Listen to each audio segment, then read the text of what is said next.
Good afternoon. I believe it is afternoon now at 12:00, and my name is Don Harfield, as Dwayne has introduced me.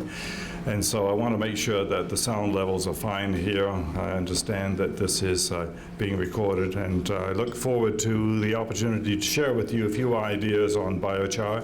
So I bring you greetings from the research arm of the province of Alberta, Alberta Innovates. And so I have colleagues here with the College of Lethbridge College here, Nick Savadoff, who has been working with me in biochar for at least the last 10 years. And I also have Robert Lavoie in the audience as well. And he is the first company to be able to commercialize biochar and have the CFIA, Canadian Food Inspection Agency, approval for his product to go into the soil. So it's coming along. As you probably are aware, the Alberta Innovates family is an arm of the provincial government which provides research and development to help commercialize technologies for the benefit of Albertans.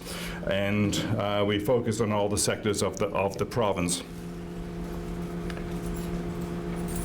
You also may know that Bill 11 recently was approved and is waiting a royal assent to be proclaimed, and is expected to be in place soon. And that's going to amalgamate, consolidate all the Alberta Innovates branches together, and we're in transition. So the actual AITF, or Technology Futures, was most well known for the Alberta Research Council, which has an age-old brand name recognition. And these are the organizations that came in to produce the Technology Futures. Its current mandate is really to help develop technologies for the benefit of Albertans, and developing the newer technologies that can have an impact on our society. We are located in several locations, predominantly in Edmonton, but also Vegreville, Devon, and Calgary. When we talk about biochar, I'm also talking about pyrolysis. And pyrolysis is the cooking of biomass materials. It's like cooking wood in the absence of oxygen. And so we have a number of people with the expertise within my team. We have expertise in a number of areas of pyrolysis, which includes the lab scale, bench scale, pilot scale, and demonstration scale facilities. And we are specialists in the development of functionalized biochars and activated carbons for added value. But we're also very, very familiar with combustion and torrefaction.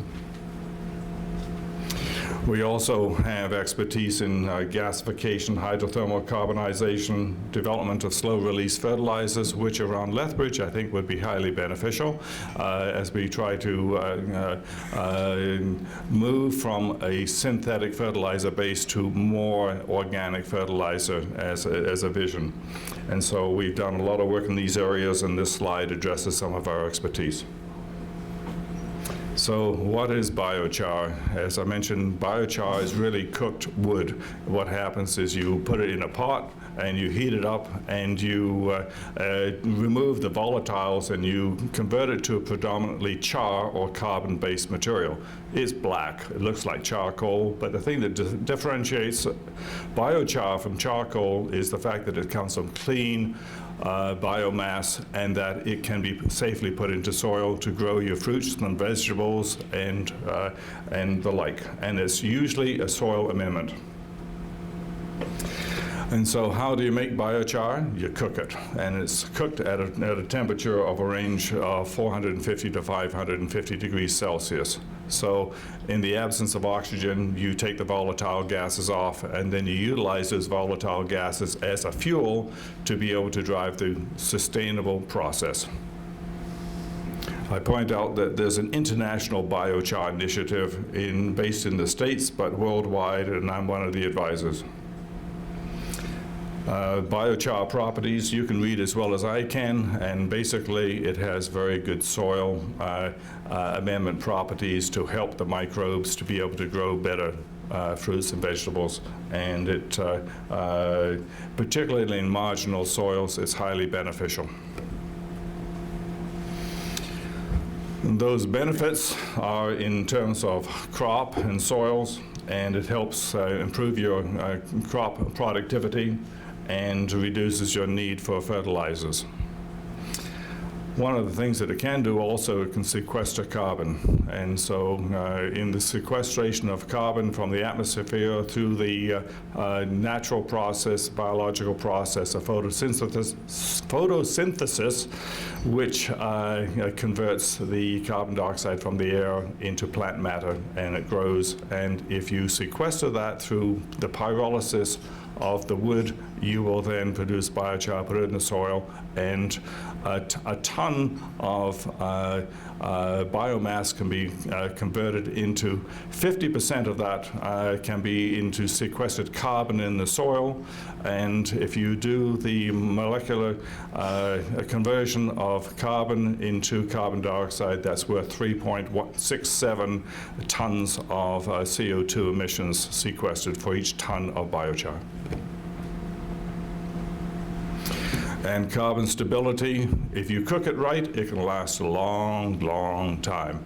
The Terra soils from the Amazon have been there for a couple of thousand years, and they're going to be there in another couple of thousand years unless somebody digs them all up and makes it go away. So it can be very stable.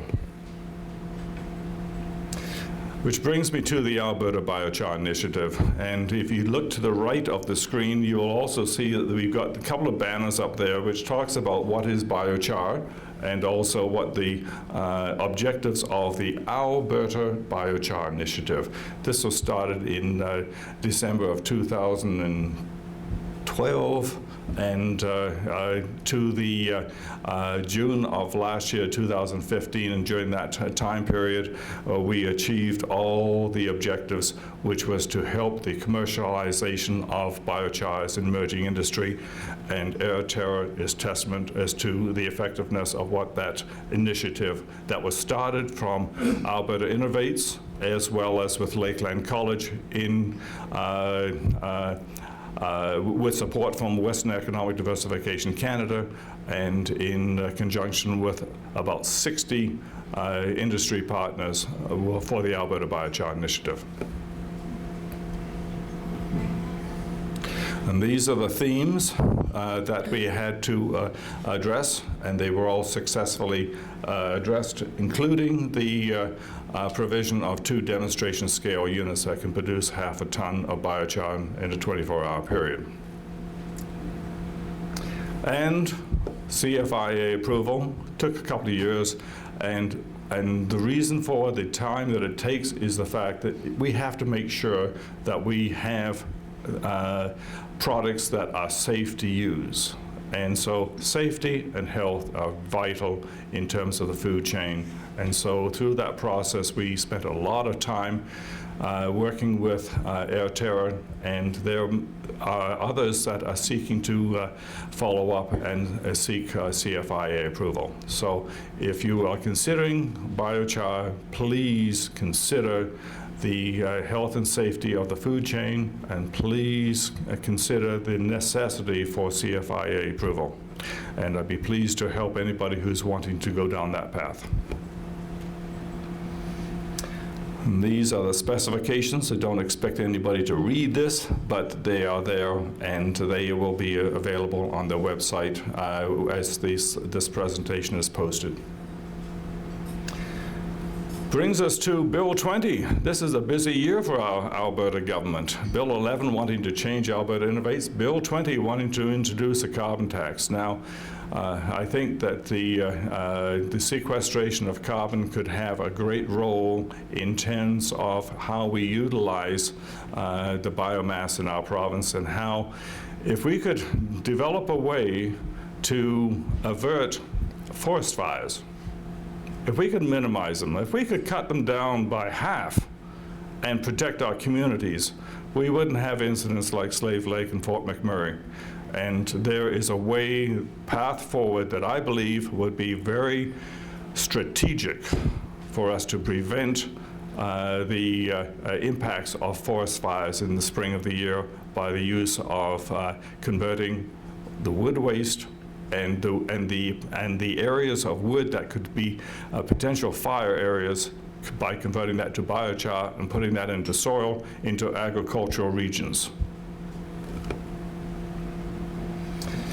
Which brings me to Canada's Biomass Innovation. This is a report that was published here in February by the CCEMC and AI Biosolutions. I have copies of the report here with me today, but basically we have a huge potential with the biomass as an alternative and as a supplement to the petroleum-based fuels that we enjoy and we benefit from, being the coal and the oil and the gas. Not to say that we do away with them, but how we can strategically integrate biomass into the fuel chain in our province. As I mentioned, we have done a lot of work in terms of biochar since Anthony was here and spoke to you about the front end of what we hope to achieve.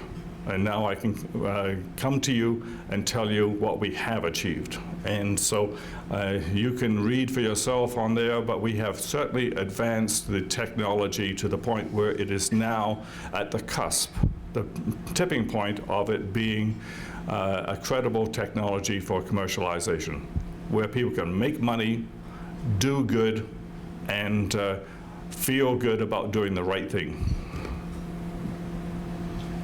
There are a lot of technical papers that we have developed through our time in the 3.5 years, and these technical papers are listed there, and including the last one, which was just made available here in April, and that is how can you develop a greenhouse gas protocol system. So I have copies of that available for people who are interested in that. So where can we use biochar? Basically, we can use it in soils that are challenged, whether they be marginal soils or they be previously damaged soils because of industrial activity. So these soils have an inherent lack of carbon, and the need for increasing the carbon content would be a major step in terms of integration of the soil amendments necessary to make these lands productive. And so as we look at the use of slow-release fertilizers, carbon-based can be a huge benefit for that, and how it can be blended with compost. We have even blended compost for the egg farmers of Alberta and produced them into pellets, and we've actually put them into air seeders, put them in the ground, and we've had successful results of barley and spring rye, and that's just in the last year, the last few months. Advanced carbons, this is where you can add value to making activated carbons. So as I mentioned, there's marginal and industrial land applications, but there's also a means of removing phosphorus from lakes and water bodies where it has leached out of the land from excessive use of fertilizers. And so it is actually a sponge that can absorb the phosphorus, which can then later be applied as part of your fertilizer program. The other thing is we're doing a lot of work in terms of wastewater treatment for the oil sands tailings ponds, and we have been able to extract some of the organic acids, such as naphthenic acids, through the filtering of the oil sands tailings water through this. We've also found that by blending the biochar and in a functionalized form with the oil sands tailings water, that it actually helps break down the emulsion and allows the fines to settle out faster, which after 35 years or so they have not been able to do, and yet we've been able to do that in the lab, and we think that this has commercial applications. Nick Savadov, Dr. Savadov here in the college, he has done a lot of work in hydroponics and now in aquaponics. And here's an example of what we've done in hydroponics in Vegreville, proving out that biochar is a substitute for coconut coir as a substrate for hydroponic operations. Beautiful tomatoes, great cucumbers. And we've done field research and reclamation projects around, most notably in Peace River and in the Northwest Territories. And so these case studies have spoken for themselves in terms of the applicability of biochar as used as a soil amendment. And there's a remote sump in the bore pit in Northwest Territories. Suffice to say that where marginal soils require soil amendments and sustain the ability to grow vegetation, then this is something that can be used. And there's another case study. In addition, pyrolysis, and I wonder, up until now, has anybody in the room not been familiar with pyrolysis? Or, okay, so for some people, pyrolysis is a new concept, but it's basically, again, it's cooking wood or biomass in the absence of oxygen and allowing the volatiles to come off and leave the char behind. But you know, you can actually apply that same technology to recycled tires.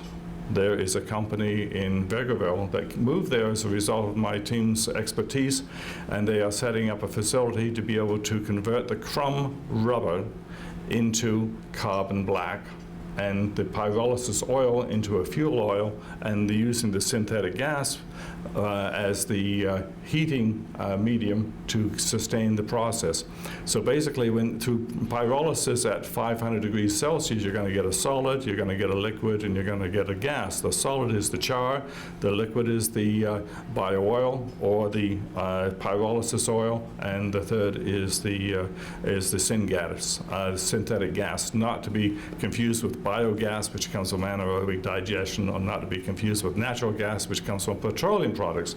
So anyway, that is the pyrolysis process can be very, very beneficial. And as we develop the technology to produce biochar, we can then also find other applications that can be beneficial to dealing with some of the tough environmental problems in our country and around the world.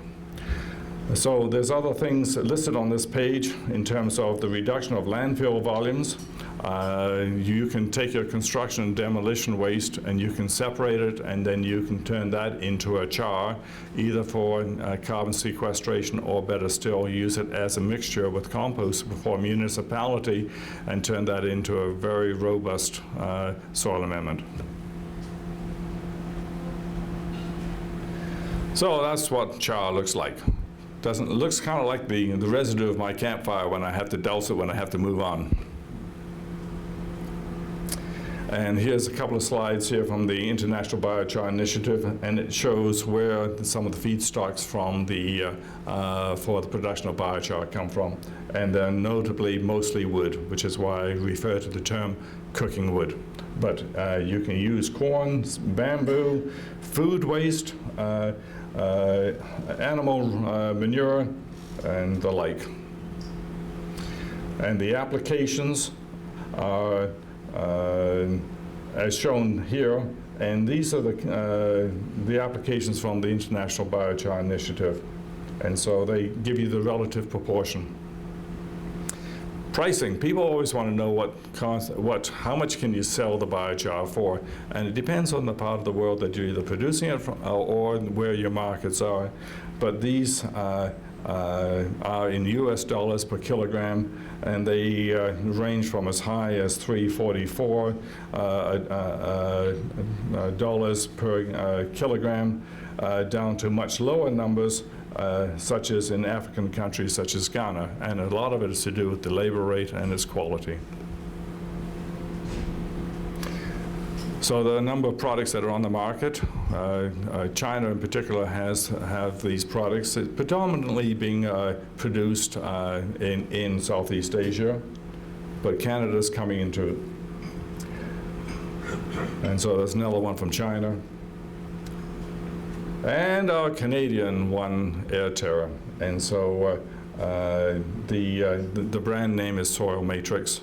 and is available. And if any garden enthusiasts want to try biochar, we actually have a few boxes here for people who would like to get them.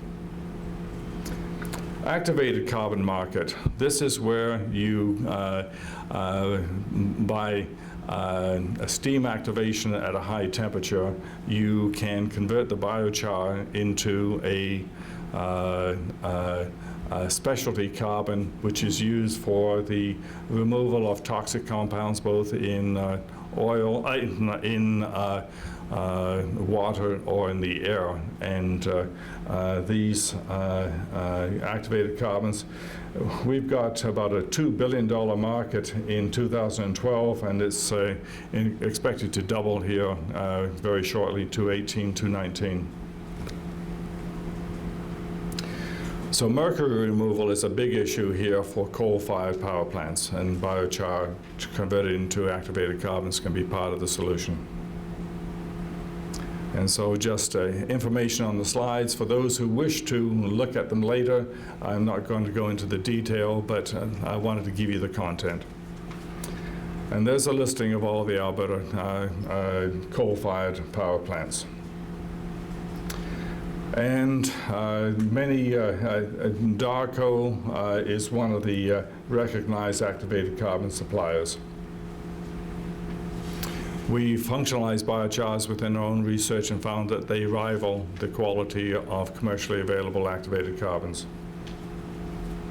And as I mentioned before, we've done a lot of work with the oil sands tailings, and as we look at finding solutions to some of our big problems in the province, we think that biochar and activated carbons can actually be part of that solution. And we think that as we move towards more organic fertilizers, biochar can be a part of that. We've also developed phenolic glues from the bio-oils and found that it is commercially attractive. What we call green phenols, environmentally green phenols. Torrefaction, this is kind of like your coffee beans, light, medium, and dark roast.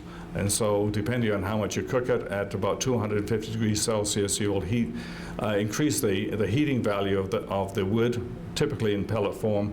And the more you cook it, the more it turns into biochar. So it's a light, medium, and dark roast.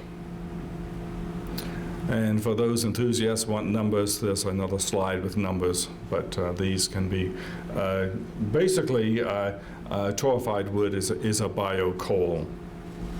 And it doesn't have the same ash content. It has much less ash content. It is dry, whereas coal can often have moisture content of up to 12%. This torrefied wood pellets will be less than 3%, typically 1 or 2%. Another slide for enthusiasts who want to know all about lignin and cellulose and hemicellulose and how wood is made up. So that's an interesting slide that tells you a bit about the cell wall structures. And this slide speaks to the thermal stability regimes of how the cellulose, the hemicellulose, and the lignins are impacted by the raising of temperature of this material. So biomass is a renewable, carbon neutral, greenhouse gas, sustainable solid fuel, meaning that you can burn it and it does not add to the carbon in the atmosphere. And so there's a number of available technologies. And we have examples in the province that my team and myself have been directly involved in the setting up of demonstration facilities. One is in Sherwood Park. And this is an example of their combustion modules and some photos of their facility. Camrose has one as well, and they have a smaller unit, but it's used by Camrose County. And so we've done studies just to help them understand and better optimize the performance of their systems. And more photos. Wet wood doesn't burn. What a revelation, eh? So wet wood, when you cut down a tree, it has about 50% moisture. You need to get it down to about 20% before it actually is a usable fuel. And this graph shows the heating value impact of moisture in wood and the impact on the output.